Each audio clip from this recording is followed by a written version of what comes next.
You're listening to Catholic Sprouts, the daily podcast for Catholic kids that strives to plant seeds of faith.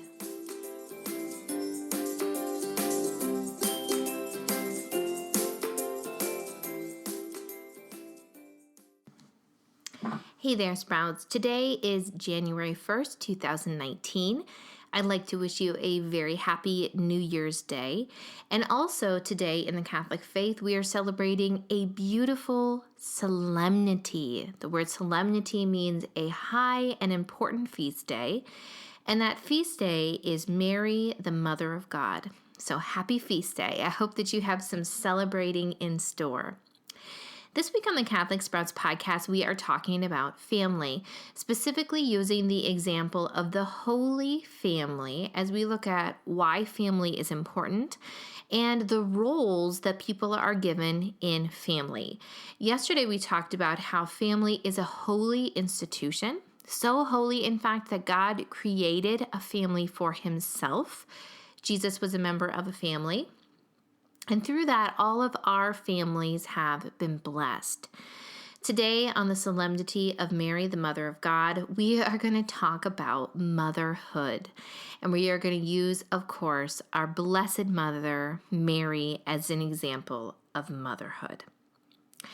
So let's talk about motherhood. Now, chances are you have a mother. A lot of families are different. Sometimes the mothers in families are taken to heaven too soon or through different circumstances. We don't live with our mother, but all human beings come from a mother, and the role of mother is very important.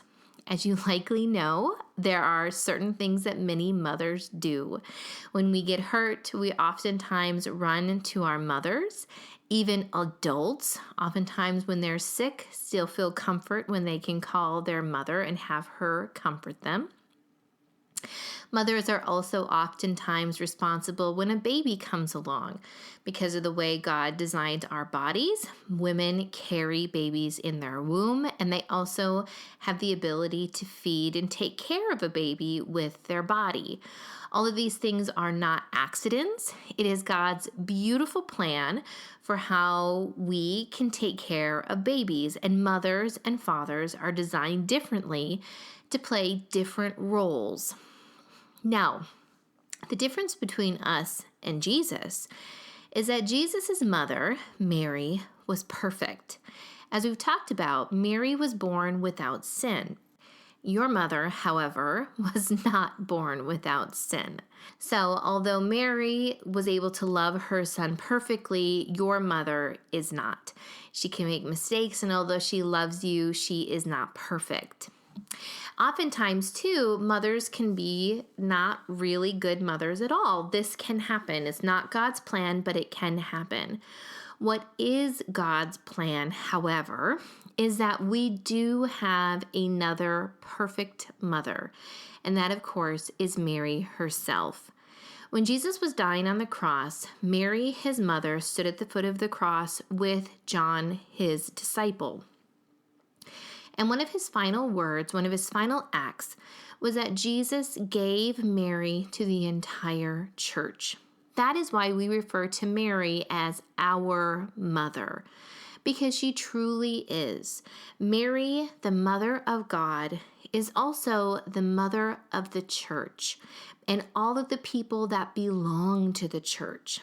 In many of the apparitions where Mary has appeared to the faithful, she refers to them as her children, her beloved children. She calls St. Juan Diego this in Guadalupe.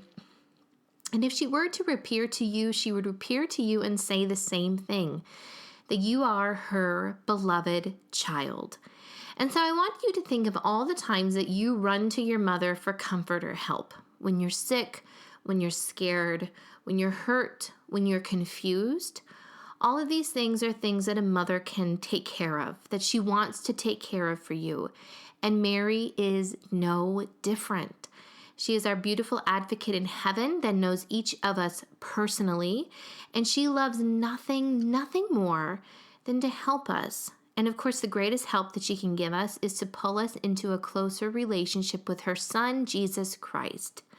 So remember, your mother is not perfect. She loves you. She is modeling her life as best she can after the Blessed Virgin Mary. But when your mother fails or is unavailable, remember that you have a perfect, a blessed, a wonderful mother in heaven that would love for you to run to her. And that is who we are celebrating today, Mary, the Mother of God. So my challenge for you today, Sprouts, I have a couple of them actually.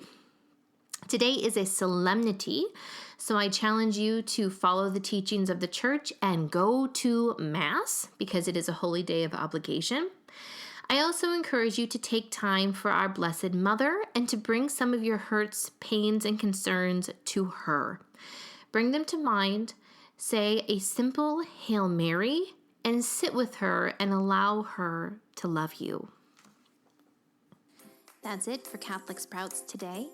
We'll be back tomorrow, but until then, continue to grow in your faith and truly sprout into the beautiful creation that God intended you to be.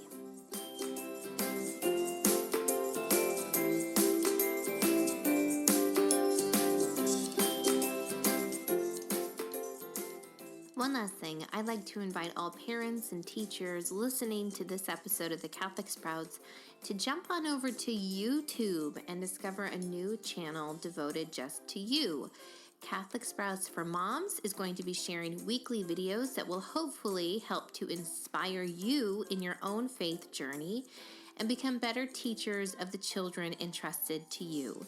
That's Catholic Sprouts for Moms, and you can find the direct link in the notes for this episode.